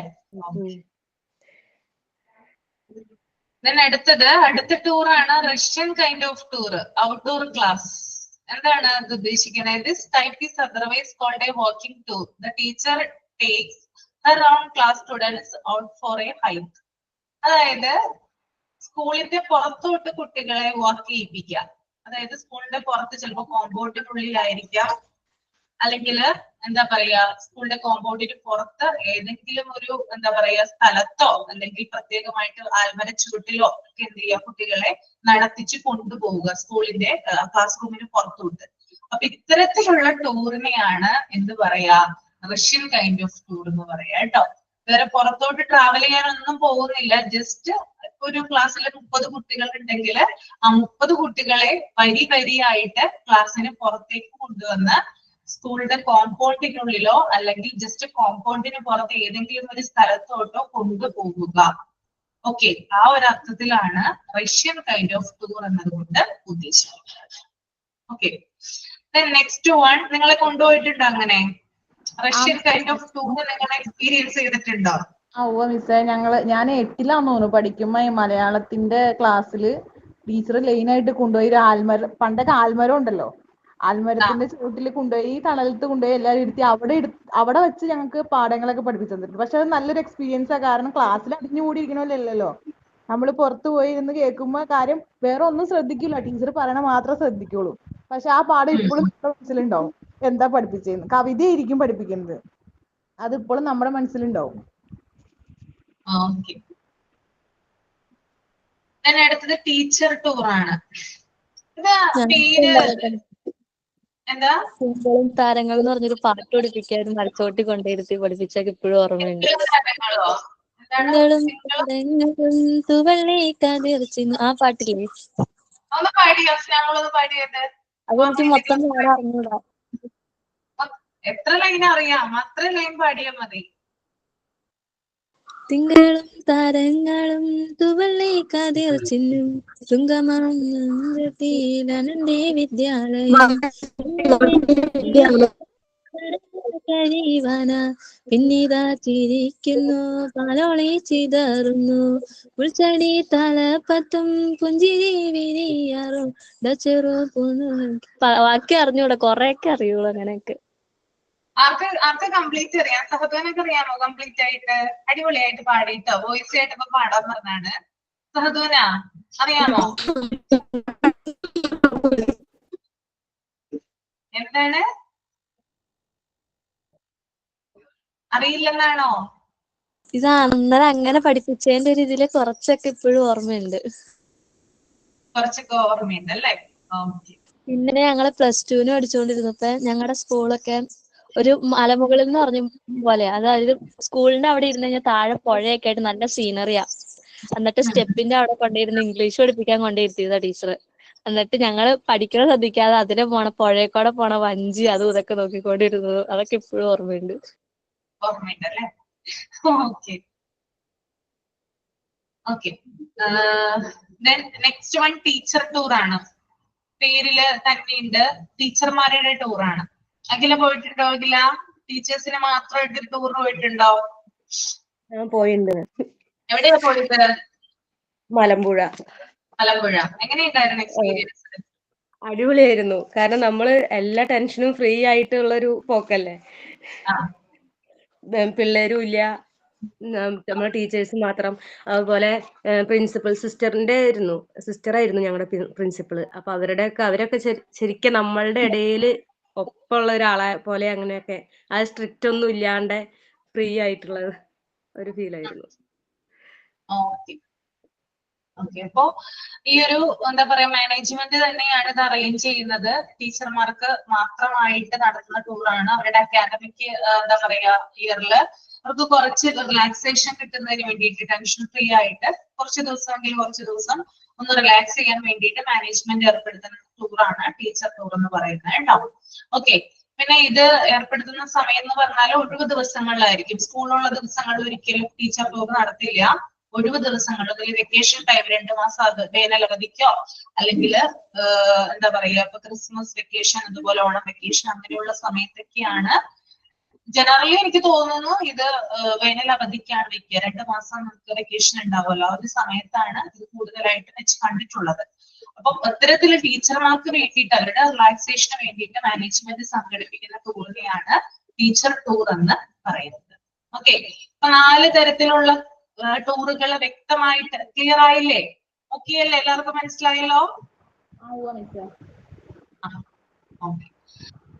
ആ ഒരു 2 പാരഗ്രാഫ് കൊടുത്തിട്ടുണ്ട്, ഒന്ന് മൈൻഡിൽ ഒന്ന് റീഡ് ചെയ്യാം കേട്ടോ. ബിസൈഡ് ദ പ്രോഗ്രാം ഓഫ്, അത് തുടങ്ങിയിട്ട് ആ 2 പാരഗ്രാഫ്.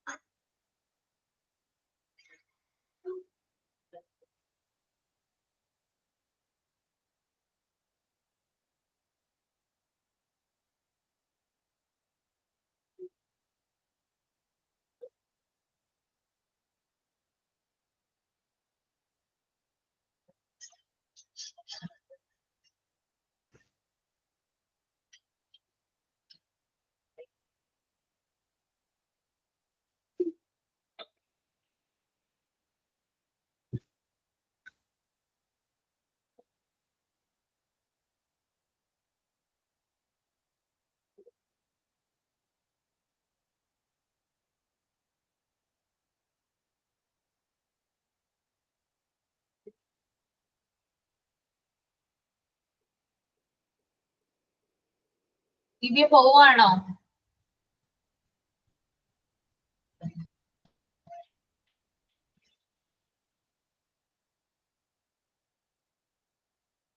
കഴിഞ്ഞോ? അല്ലേ? ഓക്കെ. താങ്ക് യു മാം എന്ന് പറഞ്ഞിട്ട് ചോദിച്ചതാണ് കേട്ടോ. എന്താണ് ആൽഫിയ? ആൽഫിയ അലിയ? ആൽഫിക്ക് എന്താ മനസ്സിലായി? ഫസ്റ്റ് പാരഗ്രാഫിൽ കേട്ടോ. ഫസ്റ്റ് പാര. രണ്ട് ടൈപ്പ് പ്രോഗ്രാമാണ് കുട്ടികളിൽ ടീച്ചേഴ്സ് മെയിൻ ആയിട്ട് കൊണ്ടുവരുന്നത്. അത് ഒന്നാമത്തെ ടൈപ്പ് എന്ന് പറഞ്ഞു കഴിഞ്ഞാൽ സ്കൂളിന്റെ ക്യാമ്പസിന്റെ അകത്ത് തന്നെ കൊണ്ടുവരുന്നത്. അതെന്ന് വെച്ച് കഴിഞ്ഞാൽ സ്കൂളിൽ ഇപ്പൊ എല്ലാ കുട്ടികളെയും അല്ലെങ്കിൽ ഒരേ ക്ലാസ് റൂം ബേസ് ആണെങ്കിലും സ്കൂളിൽ ഫിലിം കാണിക്കുക, അങ്ങനത്തെ സംഭവമൊക്കെ, ഏതെങ്കിലും ഷോസ് അതൊക്കെ കാണിക്കുക. എന്നെ കാണിച്ചിട്ടുണ്ട് കേട്ടോ മിസ്സേ, ഒരു ഷോ സിനിമയാണെന്ന് തോന്നുന്നു, ഒരു ഇംഗ്ലീഷ് പടമാണ്. പക്ഷെ അത് ഒരുപാട് ചിരിക്കാനുള്ളതൊന്നുമല്ല, പഠിക്കണ ടൈപ്പ് തന്നെ. എന്താ ഞാൻ കറക്റ്റ് ആയിട്ട് ഓർക്കണില്ല. രണ്ടാമത്തെ ടൈപ്പ് എന്ന് പറഞ്ഞു കഴിഞ്ഞാൽ സ്കൂളിന് പുറത്തേക്ക് കൊണ്ടുപോയി സർക്കസോ സിനിമയോ അങ്ങനത്തെ സംഭവങ്ങളൊക്കെ കാണിക്കുന്നതാണ്. അതിന്റെ ഫീസൊക്കെ കളക്ട് ചെയ്ത് വെക്കും ടീച്ചേഴ്സ്. ചെറിയൊരു എമൗണ്ട് പിരിക്കും കുട്ടികളുടെ കയ്യിൽ നിന്ന്. എന്നിട്ടാണ് നമ്മൾ സിനിമയ്ക്കും സർക്കസ് അങ്ങനത്തെ സംഭവങ്ങൾക്കൊക്കെ കൊണ്ടുപോകുന്നത്. അത് കൂടാണ്ട് എന്ന് പറയുന്നത് പാവകളിയാണ് കേട്ടോ. പാവകളി കണ്ടിട്ടുണ്ടോ? പാവകളി ഇല്ല, ഈ ടിവിയിൽ കണ്ടിട്ടുണ്ട്, അല്ലാണ്ട് നേരിട്ടുണ്ടല്ല. കണ്ടിട്ടില്ല അല്ലെ? ചില സ്ഥലത്തൊക്കെ കുട്ടികൾക്ക് വേണ്ടിയിട്ട് ഇത് പ്രൊവൈഡ് ചെയ്ത് കൊടുക്കാറുണ്ട് അവര്. അപ്പൊ അതാണ് പപ്പറ്റ് ഷോ, പാവകളി കേട്ടോ. ഓക്കെ, ആർസിയെ പറഞ്ഞോളൂ. അടുത്തത് ഫീസ് കളക്ട് ചെയ്യുന്നുണ്ട് ടീച്ചർമാർ. അത് ഓരോ സീരിയൽ നമ്പർ ഇട്ടിട്ട് അന്ന് ഏത് കുട്ടികളാണോ തന്നത് അത് നമ്പർ 1 to 3 നമ്പർ ഇട്ടിട്ട് ഫീസ് കളക്ട് ചെയ്യും. അത് കൂടാണ്ട് ഫീസ് തന്നതിന് ശേഷം അതെന്തെങ്കിലും ബാലൻസ് ഉണ്ടെങ്കിൽ അത് കുറിച്ച് വെക്കുകയും കുട്ടികളുടെ കയ്യിൽ അതിന്റെ റെസീപ്റ്റോ എന്തെങ്കിലും കൊടുത്തു വിടുകയും ചെയ്യാറുണ്ട്. അതാണ് ആ രണ്ടാമത്തെ പാരഗ്രാഫിൽ പറയുന്നത്. അപ്പോ എന്താണ്, അതായത് ക്യാമ്പസിനുള്ളിൽ ഫിലിം ഷോസ് ഒക്കെ നടത്താറുണ്ട് കുട്ടികൾക്ക് വേണ്ടിയിട്ട്. പ്രോഗ്രാംസ് രണ്ട് തരത്തിലുണ്ടെന്നാണ് പറയുന്നത്. ഒന്ന് ക്യാമ്പസിനുള്ളിൽ തന്നെ ഇപ്പൊ പഠനത്തിന്റേതുമായി ബന്ധപ്പെട്ട് അവരുടെ ടെക്സ്റ്റ് ബുക്കുകളുമായി ബന്ധപ്പെട്ട് ടെക്സ്റ്റ് ബുക്കുകളിലെ കഥകള്, നോവൽസ് ഇതൊക്കെയായി ബന്ധപ്പെട്ടിട്ട് അതുമായി ബന്ധപ്പെട്ടുള്ള സിനിമകൾ, ഫിലിംസ് എന്ത് ചെയ്യാറുണ്ട്, കുട്ടികളെ കാണിക്കാറുണ്ട്. ഞാൻ മുമ്പ് ഏതൊരു ക്ലാസ്സിൽ പറഞ്ഞു തോന്നുന്നു, നമുക്ക് ഏതെങ്കിലും ഒരു ഇത് പഠിക്കാനുണ്ടെങ്കിൽ, ഇപ്പൊ കഴിഞ്ഞ ക്ലാസ്സിൽ ആടുജീവിതത്തിന്റെ കാര്യമൊക്കെയാ പറഞ്ഞത് അല്ലെ? അപ്പൊ ചെറിയ ചെറിയ ഡോക്യുമെന്ററികളൊക്കെ എന്ത് ചെയ്യാറുണ്ട്, കുട്ടികളെ കാണിച്ചു കൊടുക്കാറുണ്ട്, ഫേമസ് ആയിട്ടുള്ള വ്യക്തികളുടെ. അതുപോലെ തന്നെ ചെറിയ ചെറിയ ഷോർട്ട് ഫിലിംസ്, അങ്ങനെയുള്ള കാര്യങ്ങളൊക്കെ എന്ത് ചെയ്യാറുണ്ട്, കുട്ടികൾക്ക് സ്കൂളുകളിൽ കാണിച്ചു കൊടുക്കാറുണ്ട്. അത് അവരുടെ പഠനത്തിന്റെ ഭാഗമായിട്ടാണ്. അങ്ങനെയുള്ള പ്രോഗ്രാംസ് സംഘടിപ്പിക്കുന്നു. അതുപോലെ തന്നെ പപ്പറ്റ് ഷോ, പാവകളി പോലുള്ള, അതായത് കുട്ടികളുടെ കൂടുതൽ എന്താ പറയാ അവരുടെ വിനോദത്തിനും അവരുടെ ആ ഒരു റെസ്റ്റിനും ഇൻട്രസ്റ്റിനൊക്കെ വേണ്ടിയിട്ട് എന്ത് ചെയ്യാറുണ്ട്, പാവകളി സംഘടിപ്പിക്കാറുണ്ട്. ഇതൊക്കെ എന്താണ്, സ്കൂളിനകത്താണ് ഈ കാര്യങ്ങളൊക്കെ നടത്തുന്നത്. ഇനി സ്കൂളിന് പുറത്തോട്ട് എന്താ പറയാ കുട്ടികളെ സർക്കസ് കാണിക്കാൻ കൊണ്ടുപോകുന്നുണ്ട്. അതുപോലെ ചൈൽഡ് ഫിലിം, ഞാൻ നേരത്തെ പറഞ്ഞ ഐഡിയ കുട്ടിച്ചാത്തം പോലുള്ള സിനിമകളൊക്കെ ഉണ്ടല്ലോ, അതൊക്കെ എന്ത് ചെയ്യാറുണ്ട്, കുട്ടികളെ കാണിക്കാനായിട്ട് കൊണ്ടുപോകുന്നുണ്ട്. ഓക്കെ, അപ്പൊ രണ്ട് തരത്തിലാണ് സ്കൂൾസ് എന്ത് ചെയ്യുന്നത്, പ്രോഗ്രാംസ് സംഘടിപ്പിക്കുന്നത്. പിന്നെ അതുപോലെ തന്നെ ടീച്ചർമാരെ ഫീസ് കളക്ട് ചെയ്യുമ്പോൾ ശ്രദ്ധിക്കേണ്ട ഒരു കാര്യം എന്ന് പറഞ്ഞാല്, ഒരു നോട്ട് ബുക്ക് ടീച്ചർ കീപ്പ് ചെയ്യുക ഫീസ് കളക്ട് ചെയ്യുമ്പോൾ. കാരണം എന്താണ്, ഏതൊക്കെ കുട്ടികളാണ് ഫീസ് തന്നിട്ടുള്ളത്, അവർ തന്നിട്ടുള്ള ഡേറ്റ് എന്നാണ്, എത്ര രൂപയാണ് അവരിൽ നിന്ന് കളക്ട് ചെയ്തിട്ടുള്ളത്, ഇതൊക്കെ എന്ത് ചെയ്യണം, കറക്റ്റ് ആയിട്ട് നോട്ട് ബുക്കിൽ രേഖപ്പെടുത്തിയിരിക്കണം. സീരിയൽ നമ്പർ ഇട്ടിട്ട് കറക്റ്റ് ആയിട്ട് തന്ന കുട്ടിയുടെ പേര്, തന്ന ഡേറ്റ്, എത്ര രൂപ തന്നു, ഇതൊക്കെ കറക്റ്റ് ആയിട്ട് രേഖപ്പെടുത്തി വെക്കണം. അതുപോലെ തന്നെ എന്താ പറയാ ടോട്ടൽ എമൗണ്ട് കാൽക്കുലേറ്റ് ചെയ്യുകയും അത് എന്താ പറയാ എമൗണ്ട് ആയിട്ടും വേർഡ്സ് ആയിട്ടും എഴുതി സൂക്ഷിക്കുകയും വേണം. ഇത്തരം കാര്യങ്ങള് നമ്മൾ ശ്രദ്ധിച്ചിരിക്കണം. കാരണം വളരെ കെയർഫുൾ ആയിരിക്കണം. കാരണം മാനേജ്മെന്റ് വന്ന് നമ്മളോട് ചോദിക്കുമ്പോൾ നമുക്ക് ഇതിന് വ്യക്തമായിട്ടുള്ള ഒരു ആൻസർ ഉണ്ടായിരിക്കണം. ഓക്കെ, അപ്പോ നിങ്ങളിപ്പോ ചെയ്യാനായിട്ട് ഇങ്ങനെയുള്ള കാര്യങ്ങൾ നിങ്ങൾക്ക് ഉണ്ടാവും. സ്കൂളുകളിൽ ചില റെസ്പോൺസിബിലിറ്റി നിങ്ങൾക്ക് തരും. അപ്പോ ക്യാഷിന്റെ കാര്യമാണ് നമ്മൾ പ്രത്യേകം ശ്രദ്ധിക്കുക. എത്ര രൂപ ആര് തന്നാലും അതിന്റെ കണക്ക് കൃത്യമായിട്ട് രേഖപ്പെടുത്തി വെക്കുക. പൈസ നമ്മുടെ കയ്യിൽ എന്താ പറയാ സൂക്ഷിച്ചു വെക്കുക. പിന്നെ പോകുന്ന ദിവസം, അതായത് അതിന്റെ ആവശ്യം കഴിഞ്ഞിട്ട് കൃത്യമായിട്ട് അത് ഹെഡ് ചെയ്യിപ്പിക്കുക, ഓഫീസിൽ ഏൽപ്പിക്കുക. അങ്ങനെയുള്ള കാര്യങ്ങളൊക്കെ നമ്മളുടെ ഒരു വിട്ടുവീഴ്ചയും വരുത്താനായിട്ട് പാടില്ല കേട്ടോ. ഇത്തരം കാര്യങ്ങളൊക്കെ ശ്രദ്ധിച്ചിരിക്കേണ്ടതാണ്. ക്ലിയർ ആണല്ലോ? ഓക്കെ അല്ലേ?